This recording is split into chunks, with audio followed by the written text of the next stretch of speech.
وسلم وبارك عليه وعلى آله.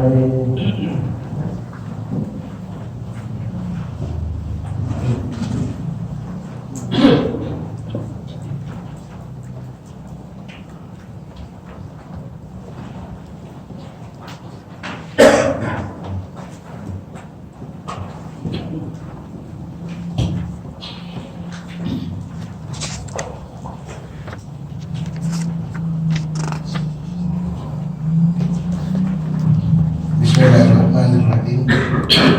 Assalamualaikum warahmatullahi wabarakatuh. Waalaikumsalam. Sayyidina Maulana Muhammadin sallallahu alaihi wasallam ala azwajihi wa dzurriyyatihi wa ahli baitihi wa ansarihi wa ashabihi. Summa ila arwahil arba'atil khulafa'ir rasyidin. Sayyidatina Abu Bakr wa Umar Utsman wa Ali radhiyallahu anhum. Ila arwahil anbiya wal mursalin wal malaikati ajma'in wa ali kulli minhum was-sahabati wat tabi'in wa tabi'ihim bi ihsanin ila yaumid-din. Ila arwahil walidina wa ummahatina wa ajdadina jaddatina jami' masyayikhina wa masyayikhina wa mu'allimina wa muta'allimina ajma'in. Ila arwahil jami'il muslimina wal muslimat wal mu'minina wal mu'minat al-ahya'i minhum wal amwat. Allah Ta'ala yaghfir lahum wa yarhamhum wa yaj'al jannata maswahum. Summa al-Fatiha khususan mu'allif hadzal kitab wa syarih hadzal kitab. Summa al-Fatiha wa sallu ala Muhammadin barakatuh.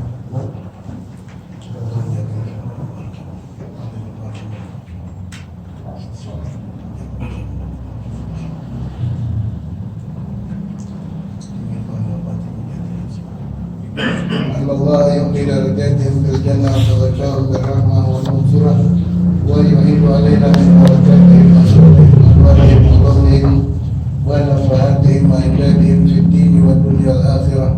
Summa al-Fatiha lan yatrukul wa rusul salah al-jasid wal tawbatan nasuh wa ila hadrati sayyidina Maulana Muhammadin sallallahu alaihi wa ala alihi wa sahbihi wa sallam. Al-Fatiha. Bismillahirrahmanirrahim. Alhamdulillahi rabbil alamin arrahmanir rahim maliki yaumiddin. Iyyaka na'budu wa iyyaka nasta'in ihdinas siratal mustaqim. Ghairil maghdubi 'alaihim waladdallin. Amin.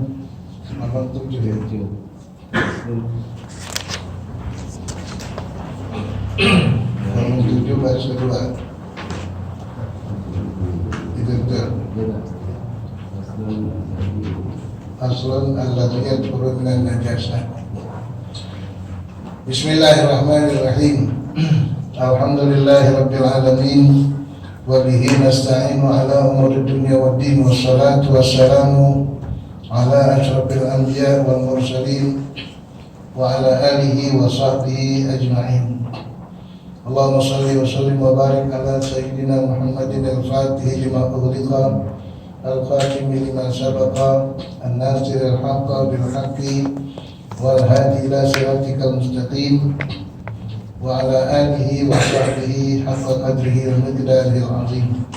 Allahumma akhrijna min dhulumatil wahmi wa akrimna bi nuril fahmi waftah alaina bi ma'rifatil ilmi وحسن أخلاقنا بالحلم وسهل لنا أبواب فضلك وانصر علينا من خزائن رحمتك يا أرحم الراحمين. اللهم افتح لنا حكمتك وانصر علينا رحمتك يا ذا الجلال والإكرام. اللهم إني استودعتك ما قرأت وما سمعت وما حفظت فاردد إلي عند حاجتي إليه. Bismillahirrahmanirrahim. Wa qala radhiyallahu anhu wa ankum. Halaman 7 baris kedua dari atas. Bismillahirrahmanirrahim. Wa qala radhiyallahu anhu wa ankum faslun. Ini satu perasaan. Alladhi yakthuru minan najasati salasatun. Alladhi yakthuru, yang dapat menjadi suci. Alladhi yadkhulu minan najasati salasatun, yang dapat menjadi suci dari najis itu ada 3. yang zatnya najis bisa kembali menjadi suci. Ada 3 macam. Allati yathuru minan najasati salasatun, yang menjadi suci, yang dapat menjadi suci dari najis-najis itu ada 3.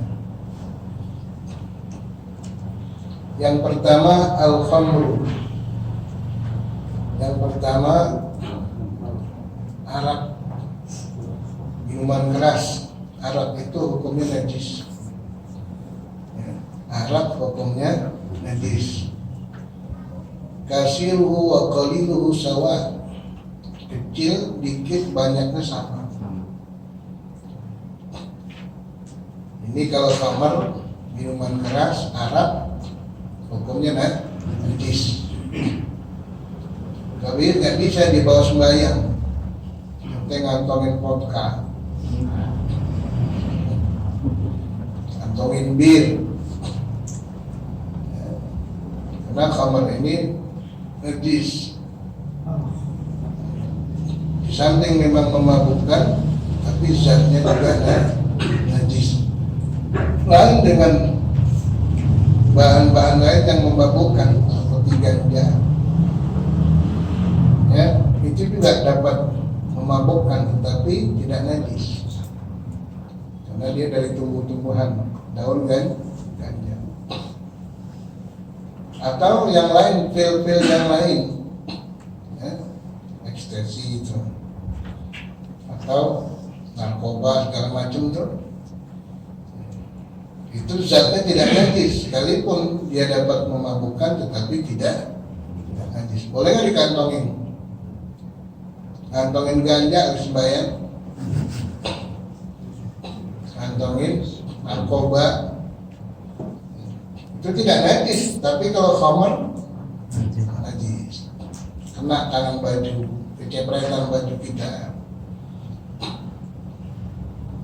khamar najis. Karena dia najis tidak bisa dibuat obat. Orang suka jadikan khamar itu, arak itu sebagai obat. La shifaa fima harramallah. Dalam satu hadis dikatakan la shifaa fima harramallah. Allah tidak taruh kesembuhan pada barang yang Allah haramkan. Oh, saya pakai arak baik sembuh. Buat apa sembuh tapi punya dosa besar? Sama seperti belum hilang, malah menanggung yang lebih besar daripada penyakit, yaitu dosa. Dosa sekecil apapun kalau Allah tidak ampunkan, terus sampai hari kiamat tidak diampunkan. La shifa fima haramallah. Tidak ada kesembuhan, Allah tidak taruh kesembuhan pada barang yang Allah haramkan, ya.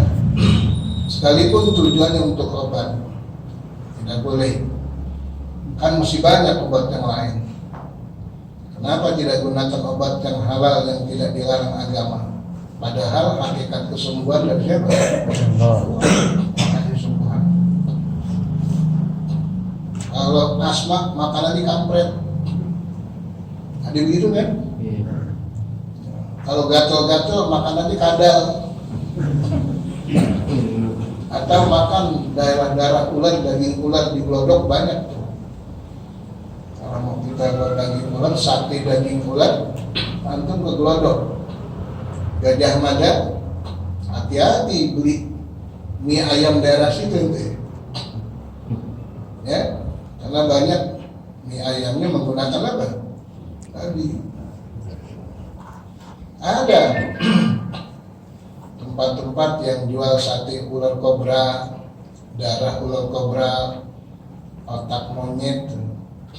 Dia tinggal tunjuk monyetnya ini nih, tunjuk, diambil tuh monyet, jepit kepalanya, diputusin tuh otaknya, terus kepalanya.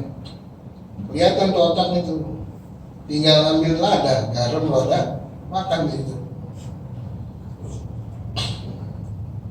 Kalau mau iseng-iseng boleh.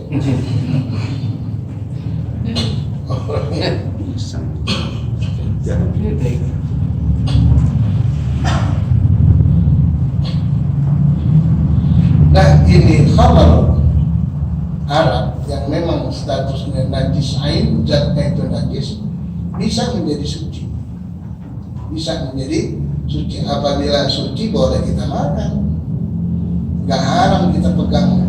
Kapan ini khamar, ini Arab bisa menjadi suci kembali? Bisa taqallalat binafsiha, apabila berubah menjadi cuka dengan sendirinya. Apabila berubah menjadi cuka dengan sendirinya.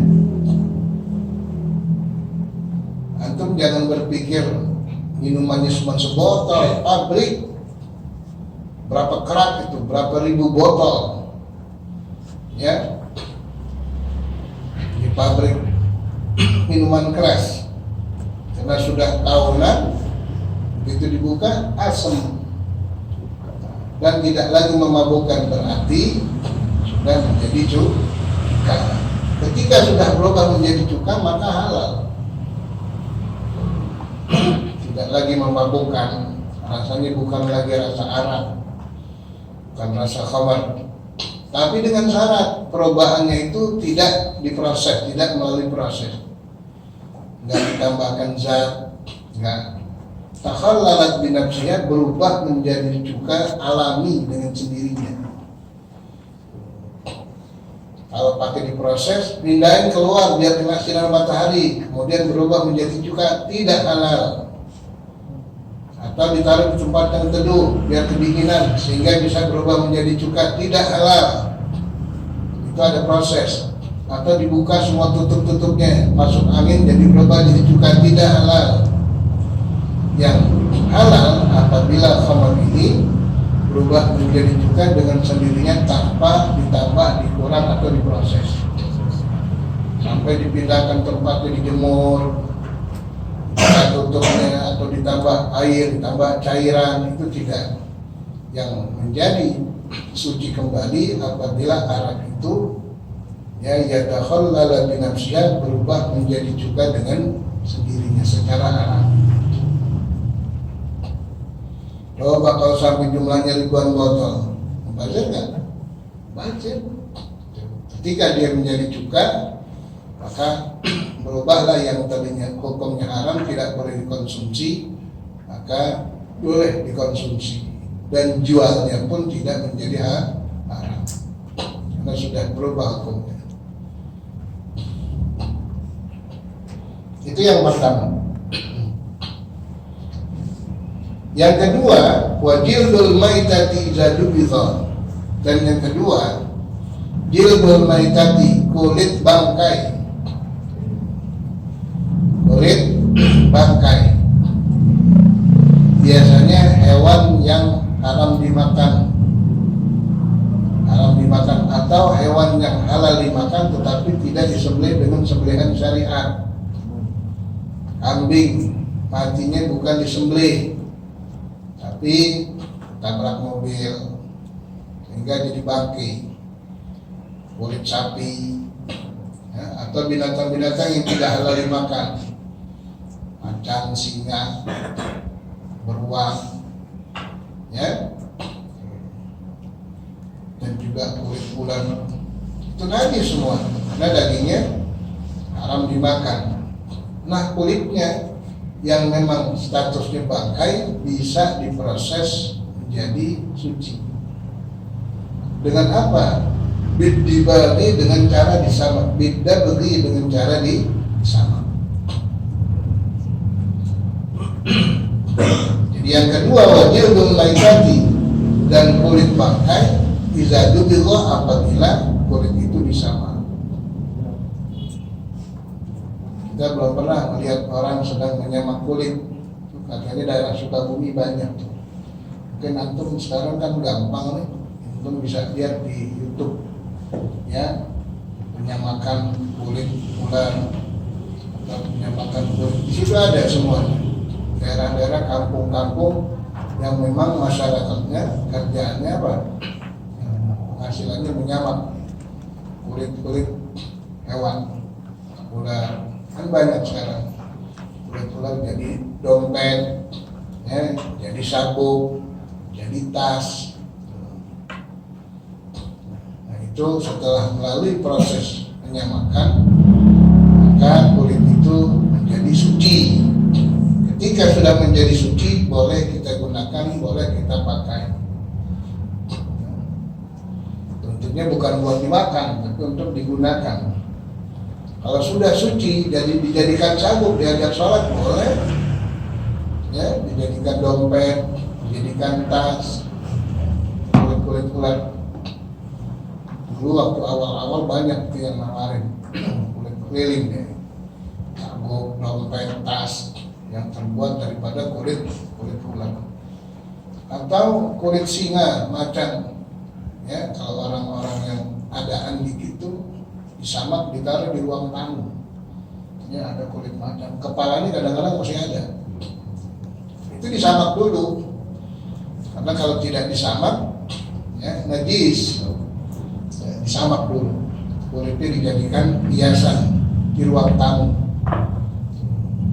Kalau orang tua kita dulu kulit kambing bekas korban disamak kemudian dibersihin, ya, tetelan yang sisa-sisa nempel di kulit dibersihin. Itu proses samak seperti itu.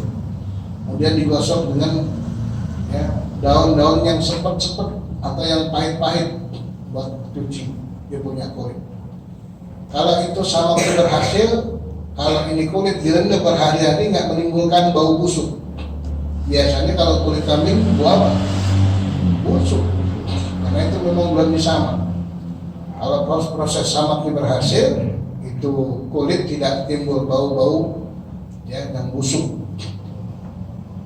karena dibersihkan tetelan-tetelannya, gaji-gajinya yang nempel di kulit, kemudian digosok dengan daun-daun ya yang sepet-sepet, yang pahit-pahit.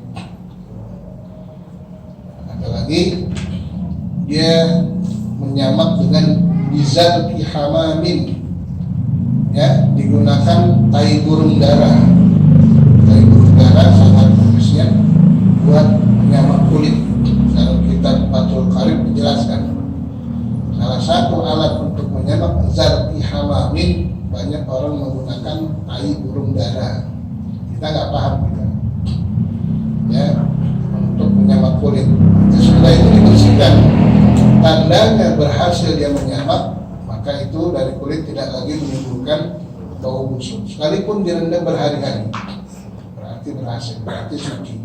Nah, ketika sudah berhasil, ya, tidak ada lagi bau-bau busuk, dinyatakan kulit itu sudah menjadi suci.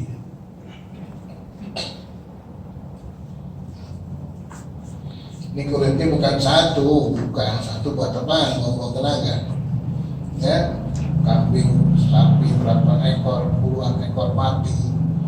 Ya, situ ada tabzir kalau tidak diselamatkan. Sesuatu yang masih bisa digunakan, agama anjurkan untuk gunakan. Ya, dan juga punya nilai jual yang tinggi. Ya, punya nilai jual yang tinggi.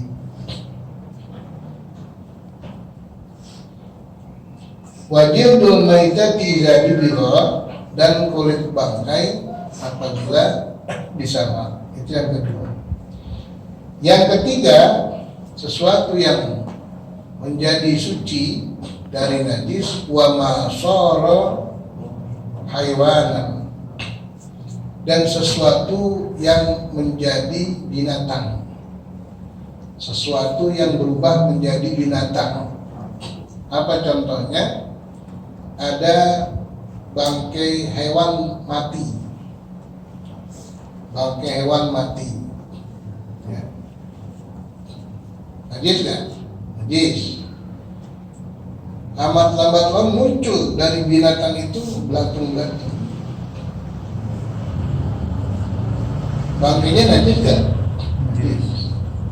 Tapi belatungnya itu tidak najis. Belatungnya tidak najis.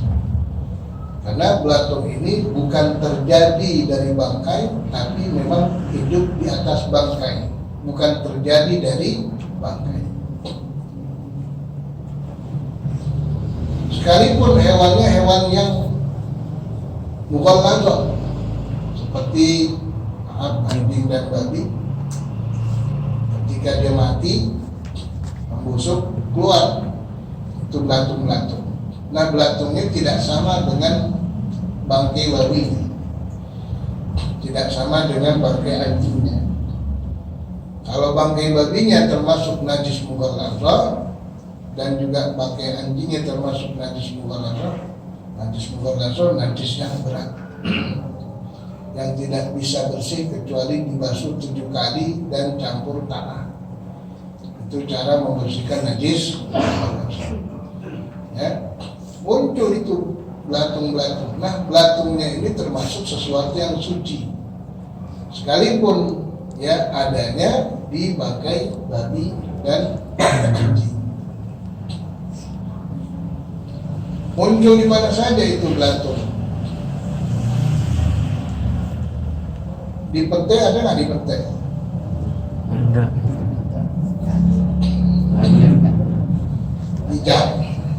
Di jambu ada nggak jambu? Ada. Main gigit aja gitu.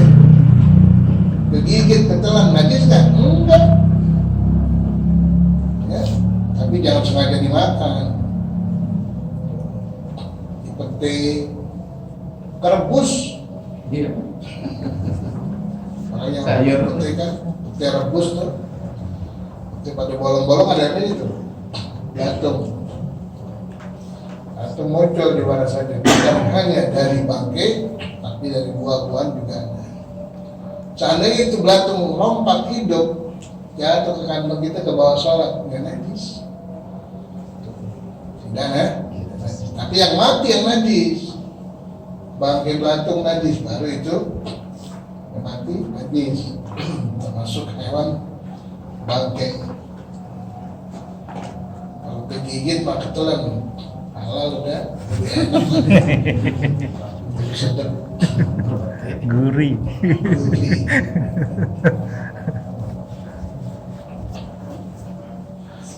Nah, ini namanya hukum istihalah. Ya, hukum istihalah. Berubah min halin ila halin, perubahan dari satu kondisi kepada kondisi lain.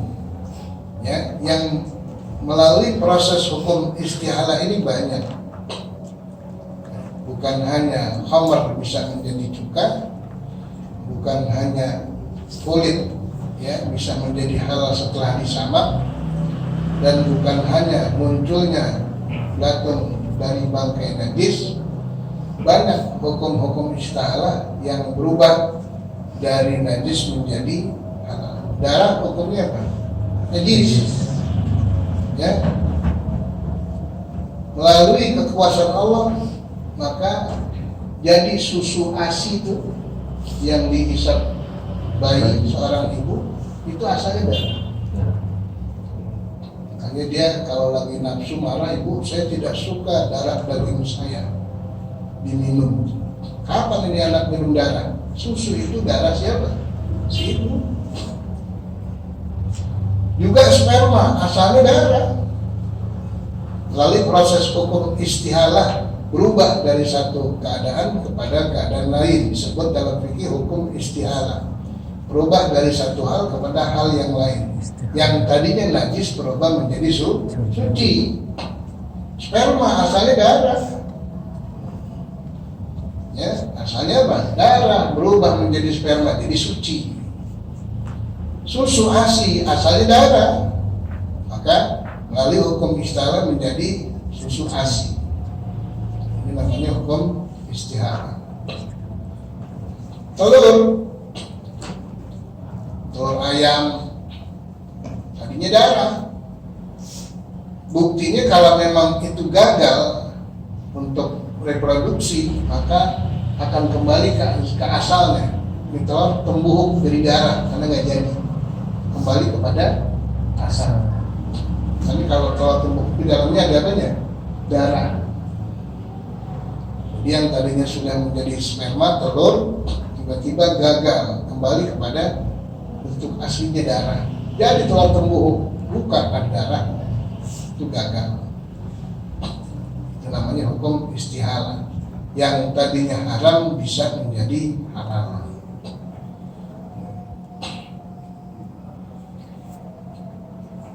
Ya, yang tadinya sperma jadi daging, segumpal darah. Orang yang hamil kan begitu, tadinya sperma, tadinya darah menjadi sperma. Ketika gagal pembuahan akan kembali kepada bentuk semula, keguguran darah yang keluar. Tadinya apa? Sperma perempuan bertemu dengan sperma laki-laki yang asalnya dua-duanya darah. Jadi kembali, allazi yaturu minan najasati salasatun, yang bisa menjadi suci dari najis-najis itu ada 3. Pertama al-khamru, pertama arak, ya. Iza takhallalat binafsiha, apabila berubah menjadi cuka dengan sendirinya. Yang kedua, jildul maitati, kulit bangkai, iza nabillah, apabila telah disaham. Yang ketiga, wa masara hayawanan, dan sesuatu yang berubah menjadi binatang. Contohnya seperti lahir dari bangkai itu, ya, seperti hayawanan, yaitu belatung-belatung. Bangkainya najis, tapi belatungnya tidak najis. Bukan artinya di belatung boleh kita makan, bukan. Kita dikasih tahu status belatung ini apa statusnya. Oh, suci. Artinya kalau dalam keadaan kita sholat terbawa, ya, maka tidak membatalkan atau jatuh di mana kupiah kita itu belatung di atas, ada batu tikus sholat di masjid, tiba-tiba jatuh di kepala orang yang sholat terbawa sholat, jatuhan najis belatung, apakah ini membatalkan sholat? Tidak. Kalau itu belatung, ya, sekalipun ini belatung lahirnya dari najis atau binatang yang mati.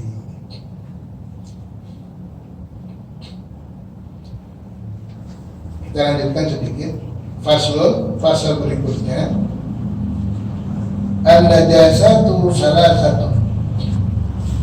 Najis-najis itu semuanya ada 3. Dari seluruh najis-najis yang ada dibagi menjadi 3 kelompok. Kita perlu mengenal jenis-jenis najis.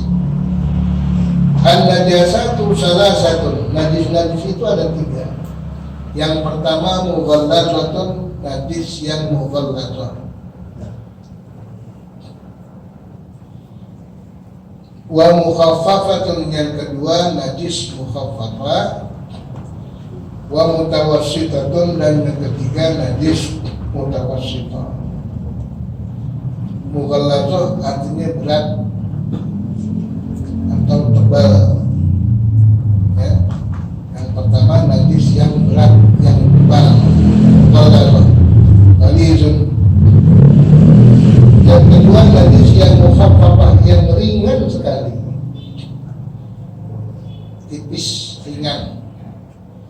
Mughalladhah tebal atau berat, mukhaffafah tipis atau ringan. Ini bagian-bagian najis.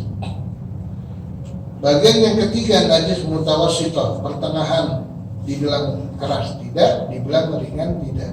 Itu najis mutawassithah, pertengahan. Dari sekian banyak najis, yang terbanyak adalah najis yang mutawassithah, yang pertengahan. Ya. Semua najis-najis dikumpulkan dibagi menjadi 3 kelompok. Pertama diistilahkan najis mughalladhah, najis yang berat. Yang kedua disebut najis mukhaffafah, dan yang ketiga najis mutawassithah. Mughalladhah artinya berat, mukhaffafah artinya ringan, dan mutawassithah artinya pertengahan antara mughalladhah yang berat dengan mukhaffafah yang ringan. Dia tengah-tengah. Dibilang berat tidak, dibilang ringan juga tidak, disebut mutawassithah. Jadi najis ada 3 bagian. Pertama najis mughalladhah, yang kedua najis mukhaffafah, yang ketiga najis mutawassithah. Yang nggak ngaji nggak ngerti. Ini najis apa nih kelompoknya nggak tahu, ya, karena nggak belajar fikih. Di fikih diperkenalkan ya kelompok-kelompok najis. Ketika kita sudah mempelajari baru kita ngerti nanti. Oh dia jenisnya mutawasithah. Oh ini jenisnya mughalladhah berat. Oh ini jenisnya mukhaffafah ringan. Ya. Dan akan diterangkan masing-masing cara membersihkannya. Bagaimana membersihkan najis yang mughalladhah yang berat? Bagaimana membersihkan najis yang mukhaffafah? Bagaimana membersihkan najis yang mutawassithah? Masing-masing ada cara tersendiri. Al-mughalladhatu yang pertama yaitu najis mughalladhah yang berat. Al-mughalladhatu najis mughalladhah adalah najasatul kalbi wal khinzir. Adanya hanya pada hewan anjing dan babi. Najis mughalladhah hanya pada dua hewan. Ya, najis itu hanya ada pada hewan anjing dan babi.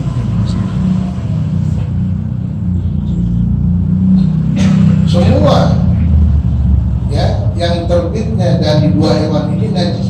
Bagian mananya saja tidak ada yang suci. Ya, mau bulunya, dagingnya, kulitnya, liurnya, ya semuanya tidak ada yang suci. Ini najis mughalladhah.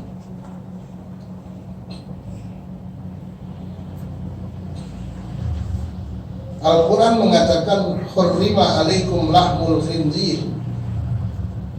Al-Quran mengatakan ya, hurrima alaikum lahmul khinzir, diharamkan bagi kalian daging babi. Ya. Yang disebut yang paling besarnya dagingnya, yang lain mengikut hukumnya.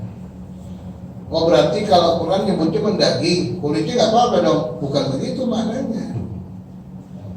Yang disebutkan daging, ya apapun yang berkaitan dengan pembungkus daging, kulit, ya atau apa saja yang ada pada hewan tersebut, maka hukumnya kita kali ini dulu majalah Tempo menerbitkan produk-produk yang mengandung unsur babi. Kalau tidak salah sampai ada 145 produk yang mengandung unsur babi. Padahal itu terbit satu kali kemudian nggak muncul lagi. Tapi ada sempat yang difotokopi, ada yang sempat ditahan. Ya, kalau sekarang juga mungkin banyak berita-berita melalui internet. Ya, jelaskan tentang produk-produk yang ada unsur babi. Alhamdulillah kita yang tidak ngerti mungkin alhamdulillah mudah-mudahan nggak kemana. Banyak yang kita nggak paham, nggak ngerti. Memang situ nggak ditulis atau menggunakan bahasa Latin sehingga kita tahu kalau satu makanan atau produk yang mengandung unsur-unsur babi kita nggak paham kecuali orang yang tahu di bidang itu. Jadilah sekarang ini banyak makanan-makanan yang syubhat. Apa syubhat? Samar kehalalannya. Ini sangat berpengaruh besar kepada diri seseorang. Ya. Jangankan barang yang haram mutlak haramnya, yang syubhat, yang tidak jelas halal haramnya disebut syubhat. Itu akan sangat berpengaruh kepada diri seseorang. Dikatakan man akluhu haram, barang siapa yang mengkonsumsi barang yang haram, saqala alaihi ibadatul rahman, dia akan berat untuk menyembah kepada Allah. Ini mau diajak sembahyang badan susah banget nih. Ya, diajak ke mushola berat, diajak ngaji berat, diajak berjamaah berat, diajak zikir berat, baca Quran nggak mau. Kenapa badan saya ini nggak betah di Baitullah, di mushola? Panas bawaannya, gelisah bawaannya. Ada apa nih? Ya. Man akluhu haram, barang siapa yang mengkonsumsi barang yang haram, saqala alaihi ibadatul rahman, dia akan rasakan berat untuk menyembah Allah yang bersifat rahman.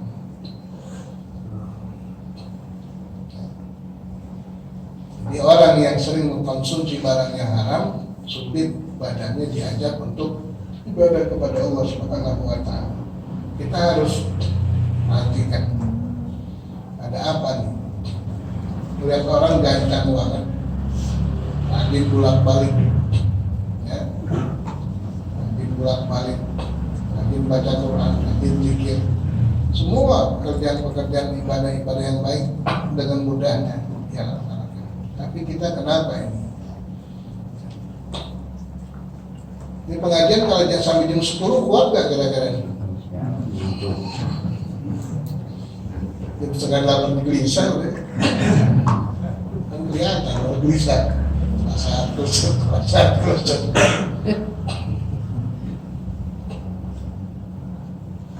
Saya juga gak betah.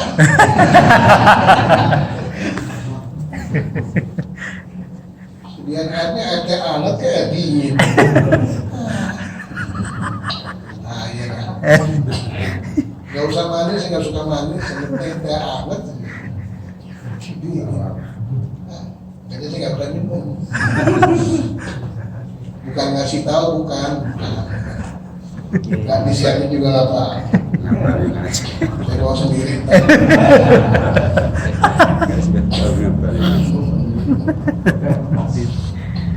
Baru sadar aja gak paham. Ya, yang pertama najis bukan najasatul kalbi wal khinzir, hanya ada pada najis anjing dan babi. Wa far'u ahadihima wa far'u ahadihima, bukan far'u, titiknya buang. Wa far'u ahadihima, dan keturunannya, anak-anaknya, bukan cuman ya jantannya, bukan cuman betinanya, tapi anak-anaknya juga. Ya, anak-anak anjing, anak-anak babi masuk sama seperti ibu bapaknya. Ya. Atau terjadi perkawinan silang dengan binatang yang halal. Kambing kawin sama anjing, babi kawin sama kambing. Binatang namanya. Ya. Kambing kawin anjing, lahir dalam bentuk apapun, ya, sekalipun dalam bentuk anak kambing tetap haram. Begitu lahir kambing, perkawinan kambing dengan anjing, lahir anak kambing 3. Mana anak kambing suaranya wuk wuk wuk. Sekalipun di dalam bentuk binatang yang halal, tetap hukumnya haram. Karena kenapa? Kerasnya ini najis. Atau binatang yang suci kawin dengan babi. Ya. Jangankan lahir dalam bentuk babi, lahir dalam bentuk binatang yang halal, sapi, kerbau, kambing. Kalau memang perkawinan silang dengan binatang yang haram, anjing dan babi, maka tetap hukumnya haram. Kawin anjing dengan manusia, Jepang dulu begitu tuh rencananya. Ilmuwan Jepang dia padu, ya, sperma binatang dengan binatang lain, hasilnya apa? Kera dengan binatang yang lain, hasilnya apa? Dari binatang yang sejenis sampai binatang yang tidak sejenis. Pada akhirnya dia akan coba manusia spermanya dikawinkan dengan binatang. Tapi belum berhasil sampai sekarang. Kitab sudah lebih dahulu membahas bagaimana ada seorang manusia, ya, apabila terjadi kawin dengan anjing atau babi, lahir manusia, binnya bin anjing, binnya bin babi, tetap ini anak dihukumkan najis. Bin babi sampai tumbuh besar, sekolah lagi, masuk SD, bentar.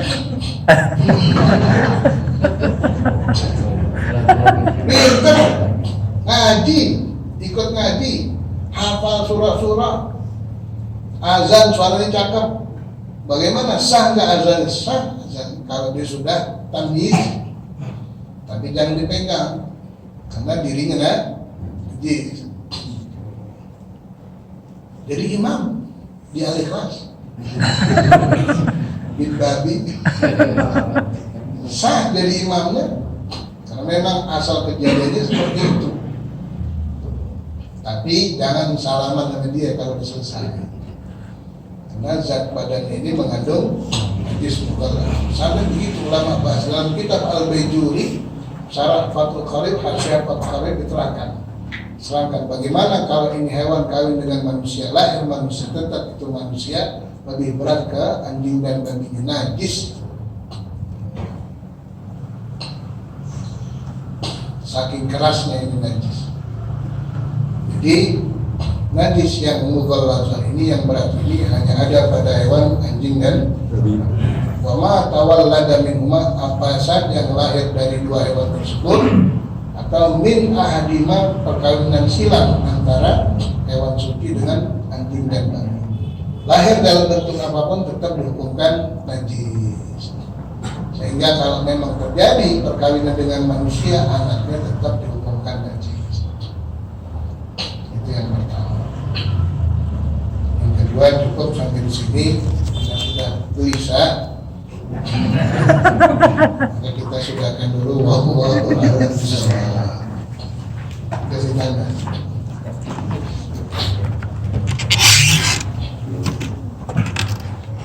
Bismillahirrahmanirrahim. Alhamdulillahirabbil alamin. Allahumma shalli wa sallim wa barik ala sayyidina Muhammad wa ala ali sayyidina Muhammad. Salatan tuhina biha hayatan thayyibah wa yatafatana fatawaffana wa anta radin anna. Inni zabatuka ma qara'tu wa ma sami'tu wa ma hafidtu. Jadi ilai Allahumma inni zabatuka ma qara'tu wa ma sami'tu wa ma hafidtu wa Allahumma inni zabatuka ma qara'tu wa ma sami'tu wa ma hafidtu wa